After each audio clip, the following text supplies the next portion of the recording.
isso aí, pessoal, e como prometido, estamos de volta com a segunda parte do Primeiras Impressões Tokyo Game Show. E ela começa agora. Agora vamos falar um pouco da Konami, cara. Konami era Metal Gear. Só Metal Gear? Então você tinha essa área lateral que tinha Darksiders, Silent Hill, Night Night, e aí você tinha uma área um pouquinho maior pro Evolution Soccer 2010. Aí no outro canto você tinha um outro jogo japa, você não faça a mínima noção do que seja. Era um jogo japa, inclusive tinha uma fila de mais de 2 horas também pra galera testar, um jogo japa meio pornô, aquela coisa, né? A maioria absoluta dos stands da Konami era Metal Gear Solid 3, tinha uma área imensa pra testar o jogo. Você tinha uma fileira que era só teste de single player, tinha outra fileira que era só teste de co-op, tinha outra fileira que era só teste de multiplayer, 4 pessoas. E o Metal Gear que que foi do PSP, não é isso? O Ryzen não tava lá. Então, a única coisa que eu vi do Ryzen foi um cartãozinho que eles davam pra você, tipo Coming. Você jogou o Metal Gear? Joguei brevemente, sem entender bolhufas do que eles estavam falando na tela.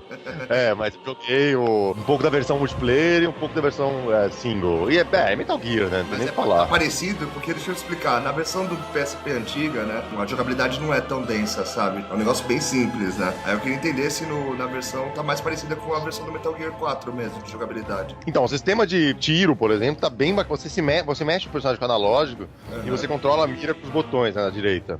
Aí com o digital da esquerda você seleciona a arma, essas coisas, e mira com os gatilhos em cima. Tá bem bacana a jogabilidade, cara. Demora um pouco pra vocês se acostumassem com o sistema de câmera, mas tá denso em stealth, tá bem mais... Eu acho que realmente vai ser um sucessor do Metal Gear Solid 4, cara. Eles estão realmente se esforçando pra puxar o hardware do PSP no limite, assim, inclusive. Não só a jogabilidade vai ser melhor que do último Metal Gear do PSP, só que também os gráficos estão impressionantes, assim.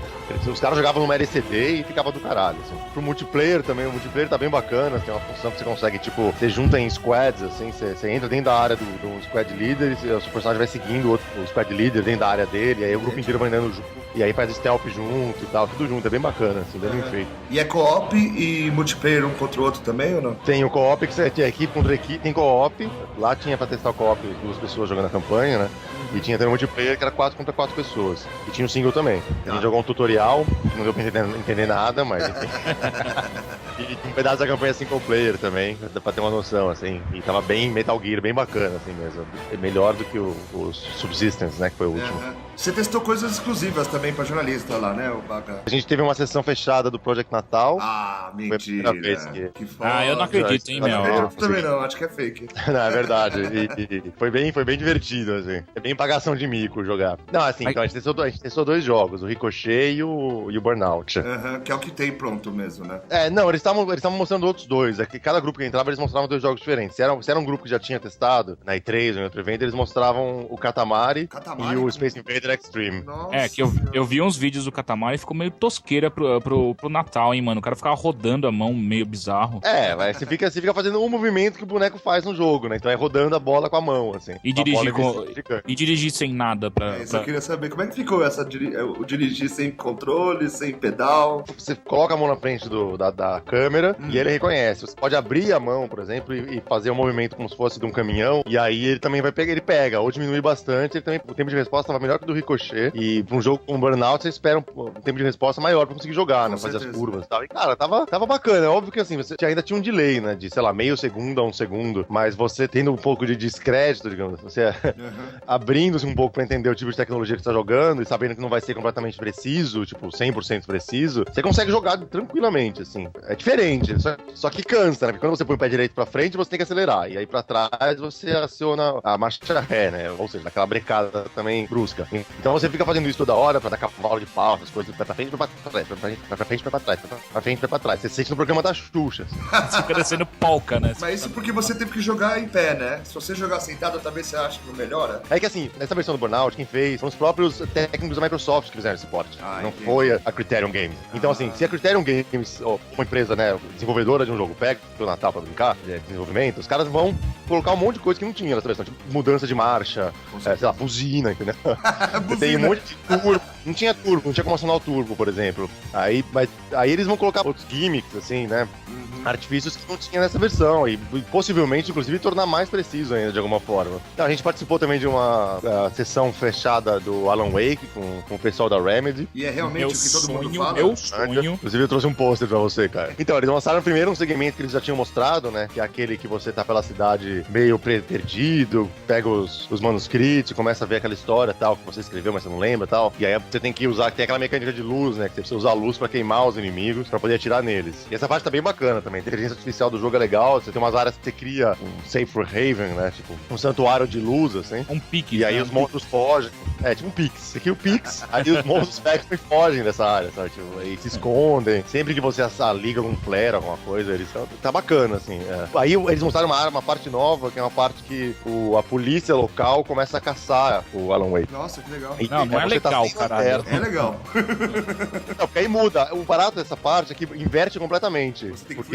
Que aí você começa a fugir da luz. Até então a luz era sua aliada, né? Você tinha que usar a luz pra escapar dos monstros e tal. Aí a partir dessa parte você precisa fugir da luz. Então você vai andando pela floresta e tal. É um esquema até bem linear, na verdade, mas isso não chega a atrapalhar. E aí você tem uma área específica pra seguir, você vai seguindo, fugindo dos policiais, é tudo bem feito, assim, bem né, hollywoodiano, assim, dá aquela impressão de ser um filme mesmo e tal. Que legal. Que é bem a intenção deles, querem fazer uma meio Pix, tá bem bacana. E aí você vai fugindo desses caras, e aí aí chega uma hora, e esses caras também estão enfrentando, eles não sabem o que é também essa força que tá afligindo a cidade, né? Só que aí chega uma hora que acaba essa parte dos policiais, que eles também são atacados e tal, aí você fica sem lanterna, no escuro, com esses monstros, tipo, aí eles começam a aparecer e você não tem como se defender, porque você não tem mais lanterna. Não adianta você atirar e bater neles sem você queimar eles antes, entendeu? Como já diria Monty Python, né? Run away!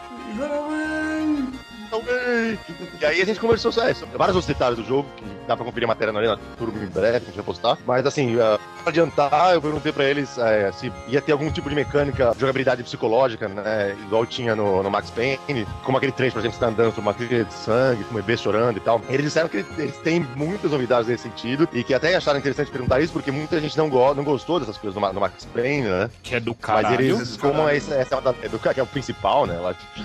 E aí, só que aí eles disseram que, como essa é uma das assinaturas, uma das marcas registradas do estúdio, eles estão inserindo essas sequências no jogo. O Q&A foi bacana, eu achei que a gente ia conseguir ver uma dessas sequências, inclusive. Eu fiquei um pouquinho decepcionado por não ter visto. Mas eles estão querendo manter, como é um jogo que é um thriller de suspense, eles estão querendo manter bastante suspense em torno dele, então até entendo, eles não querem estragar nenhuma surpresa. Sabe? Meu, e o fiasco do ano, porra. Isso, pô, cara. Eu esperava. Só tem um, né? Só tem um. Fala aí. O God of War, porra. O God of War 3 tá horrível, meu Deus. Eu falei desde o começo que o God of War era o God of War HD, mas ninguém acreditou. Pra mim é um God of War HD. Ah, que não é só um God of War HD. Primeiro tem história, que a história vai ser espetacular, né? A finalização da saga do Kratos, tal, subindo no Monte Olímpico pra matar os deuses e tal. E é os pontos fortes do jogo. E você tem algumas coisas, não sei, você tem algumas mecânicas, algumas coisas de processamento que são melhores, assim, que conseguem utilizar o poder do PS3 melhor. Só que assim, graficamente, você olha pro jogo, é que a gente, que nem eu falei no preview, falei na Turbo, você tá acostumado a esperar um gráfico que leva o console ao limite. Aí você olha pro God of War 3, depois de ter jogado, sei lá, Uncharted 2, ou Bayonetta, ou, enfim, de ter visto tantos trailers até do Dantes Inferno, que é tipo corrente direto, do God of War, e não é tudo isso. O gráfico tá meio serrilhado, tem algumas partes que o contraste não tá muito bem feito, você fica muito escuro, tá muito claro, sabe? Aí tem alguns... Tudo bem, então, o jogo não tá pronto, né? Tá 100% pronto. É, lógico. Só que assim, você consegue ver a engine. Tem alguns bugzinhos também de engine, onde uma textura aparece na frente do Kratos, uma textura da parede aparece na frente dele, sabe? Ele meio que entra dentro da parede algumas horas. Mas isso não dá pra falar mal também, não dá pra julgar o jogo. Mas peraí. Mas o Bayonetta não é o mesmo nível de jogo, por exemplo? Não é o mesmo estilo de jogo? E no caso, assim, não é concorrente direto também? Não, ó, só fazer um adendo. O Kratos entrando dentro da parede não é um glitch, cara. É um fato. O Kratos entra na parede se ele quiser. Verdade. Mas o Bayonetta, ele vai mais na linha de combate combate flutuante, né? Mais aéreo, né? Estilo Devil May Cry. Aí o Bayonetta puxa um pouco do God of War, na questão de, sei lá, tem aquelas sequências cinemáticas interativas, tem que apertar o botão na hora certa. Do God of War não, né? Do Dragon's Lair. Dragon's Lair, obrigado, Vagas. Eu ia falar isso, você mandou, nem precisei comentar. Mas que, enfim, popularizou agora o God of War, e aí tem isso, Bayonetta um pouco, mas acho que não chega a ser um concorrente mais direto, eu acho, mesmo do God of War, é o Dante Inferno que os caras estão fazendo, pensando em derrubar o God of War mesmo, assim. Pelo que eu vi, tem grande chance de, pelo menos graficamente, o Dantes Inferno ficar realmente melhor do que o God of War.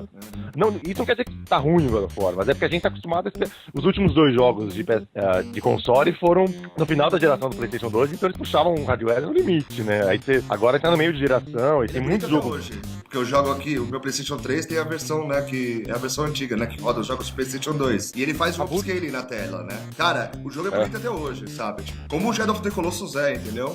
Eu queria agradecer aí o Caio, que tá aqui no IG, aqui em São Paulo, e o Baga, que tá lá em Kyoto, na antiga capital japonesa. Tá passeando. Vai voltar quando, Baga? Dia 15 de outubro eu chego em São Paulo. Tô tentando jogar fliperama, aqui não encontro, bicho. É só máquina de pachinko. Joga pachinko, Baga. Fala pra gente como é que é depois. E obrigado, galera. Até a próxima. Isso aí, falou, abraço. Falou.